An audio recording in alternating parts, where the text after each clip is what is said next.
එන්නින් අයට මෙහෙන් තිබ්බා ලක්ෂ 3මාරයි. අරකට කිසියක් දුන්න රසයි. අනේ ලංකාව කිව්වම මට හිතා ගන්න බැහැ අතරම ලංකාව කිව්වම පුදුම පිළිගැනීමක් තියෙන්නේ මොකද ඉපදෙන්නත් කලින් විශ් කළා ඊයේ විශ් කළා ඊයේ 12ට වරුම විශ් කරනවා අනේ යුරෝපෙට එන්න අමාරුයි කට්ටියට එන්න ලේසි රටක් මේ බල්ගේරියාව කියන්නේ මෙහෙට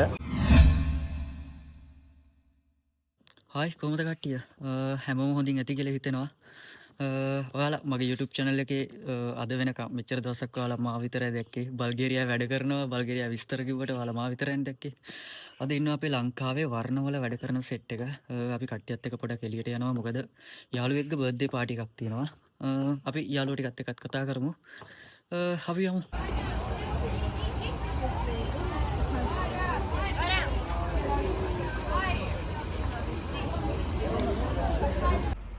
හායි අපේ එක්කෙනෙක් එනවා එක්කෙනෙක් හොයාගත්තා හායි කොහමද බ්‍රෝ කොහමද කොහොනික් කට්ටිය නේ ගමන් ඉන්නේ පිටුපස් අනිත් කට්ටියත් එයි එනවා Но у нас не купила PlayStation, телефон. හායි කොහමද බ්‍රෝ කොහමද හරි අපි යමු අනිත් කට්ටිය ඉන්නරන්ට අපි කට්ටියත් එක්ක ඉස්සරහට යන ගමන් ඉන්නේ අපේ අනිත් කට්ටිය ඉන්නවා එහා අපිට ටිකක් එන්න පරක් වුණා දැන් කට්ටිය බලාගෙන ඉඳගෙන කෝල් කරනවා අපි යමු ඉතින් බලමු මොකද වෙන්නේ කියලා කට්ටියත් එක්ක මේ හවස් වෙනකොට මේ පැත්තේ මාරු විදිහට සෙනග ඉන්නවා මේ ওই වීඩියෝ එක දාලා මට තාම මල්ලේ වෙනවා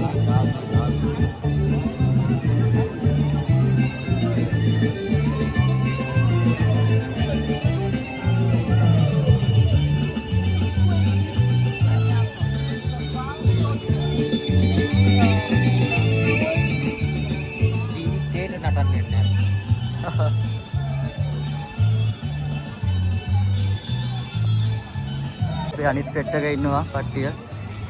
එන්නේ අපේ අනිත් සෙට් එක. මොනම කාලා කන්නේ. වර්ණ වල ඉන්න අනිත් සෙට් එක වෙයි. හායි බ්‍රෝ කොහමද? Yeah, what's up bro? Hi කොහමද? Hi hi. හායි කොහමද? Hi. හායි කොහමද? කොහමද? අපේ අනිත් අයියේ බර්ත්ඩේ එක තියෙනවා. ඉන්නේ අපේ බර්ත්ඩේ බොයිස්ලා දෙන්න. Thank you ගාන අපේ. Happy birthday आइए. Thank you. लास्ट पेटी अपना है सही है. මම එසයි තමයි පෙට්ටිය ගත්තේ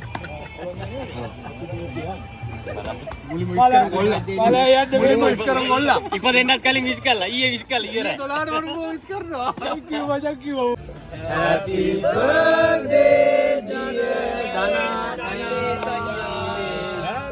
Happy birthday to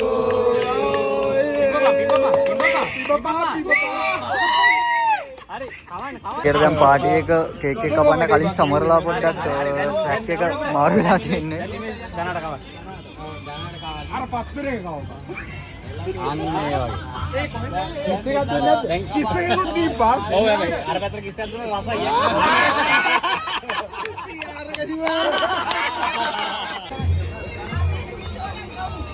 මේ කට්ටිය වැඩ මේ ඔයාලා මොකද කියන්න තියෙන්නේ බල්ගේරියාව ගැන? එන්නින් අයට මෙහෙන් තිබ්බා ලක්ෂ 3මාරයි. නෑතරම මේ බල්ගේරියා කියන්නේ හොඳ රටක්. සාමාන්‍යයෙන් මිනිස්සුන්ට ඇවිල්ලා එදා ජීවත් වෙලා තමන්ගේ රාජකාරී කරගෙන ලංකාවට මුදලක් ඉතුරු කරලා යවන්න පුළුවන් සුපිරි රටක්. නිදහසේ ඉන්න පුළුවන් රටක්. නිදහසේ ඉන්න පුළුවන් රටක්. සුපිරි රටක්. පුළුවන් තරම් try කරන්න යුරෝපෙන් ඉන්න ලේසිම පාර මේක තමයි. තව එක්කෙනෙක් ඉන්නවා. අපි කතා කරලා බලමු ඒ අයියත් එක්ක අපේ කම්පැනි එකේ මේ වැඩ කරන්නේ. අයි මොකද හිතෙන්නේ බල්ගේරියාව ගැන? ඇත්තටම බල්ගේරියාව කියන්නේ ඉතාමත් හොඳ රටක්, ඉතාමත් සාමකාමී රටක්. මේ වෙද්දී අපේ ශ්‍රී ලංකන් හොඳ කමියුනිටි එකක් ඉන්නවා.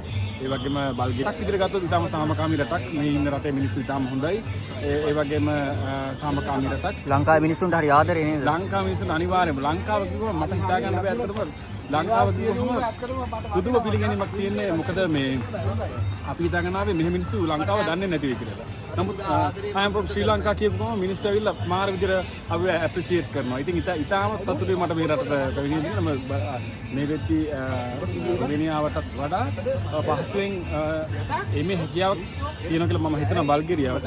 පොඩි ප්‍රශ්නයකට තියෙන එම්බසි එකක් ලංකාවේ නැති එක විතරයි ඒ නේද? ප්‍රශ්නේ තියෙනවා. ඉතින් එපොයින්ට්මන්ට් වල පොඩි ප්‍රශ්නයක් තියෙනවා. නැත්නම් ඇත්තටම ඉතාමත් හොඳ රටක්. අපේ ලංකාවේ සියලු දෙනාම ආරාධනා කරනවා මෙහි පැමිණෙන්න කියලා. ලංකාවේ වැඩි ප්‍රසිද්ධ නැති හොඳ රටක් නේද?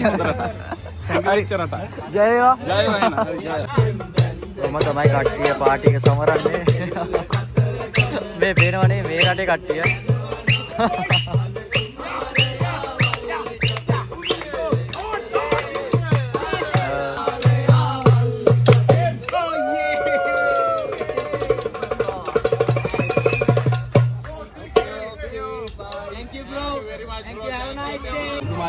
අපි තාකාගෙන් හරි විස්තර අහමු. මෙයින් ජනියා මොකද හිතන්නේ බල්ගේරියාව ගැන?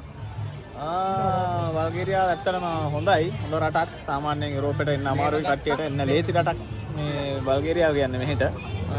ඇත්තටම හොඳයි ලංකාවට එන්න පුළුවන් නම් පොඩි වෙනසකටත් එක්ක මේ හොඳ රටක් ඇත්ත වශයෙන්ම කිව්වොත්. හොඳයි රැකියාවක් කරගෙන ඉන්න පුළුවන්. ඉතුරුක් කරගෙන ගේමක් ගහගන්න පුළුවන්. ඉතින් එන්න කට්ටියට try කරන්න කියලා තමයි මම කියන්නේ අනිවාර්යයෙන්ම. හරි එහෙනම් කට්ටිය අපේ යාළු සෙට් එකත් ඔයාලත් එක්ක විස්තර ෂෙයා කරගත්තා. අපි ඊළඟ වීඩියෝ එකෙන් සෙට් වෙමු. කට්ටිය පාටි එක දිගටම කරගෙන යනවා. වීඩියෝ එක මෙතනින් ඉවර කරනවා. අපි ඊළඟ වීඩියෝ එකෙන් සෙට් වෙමු. චාව්.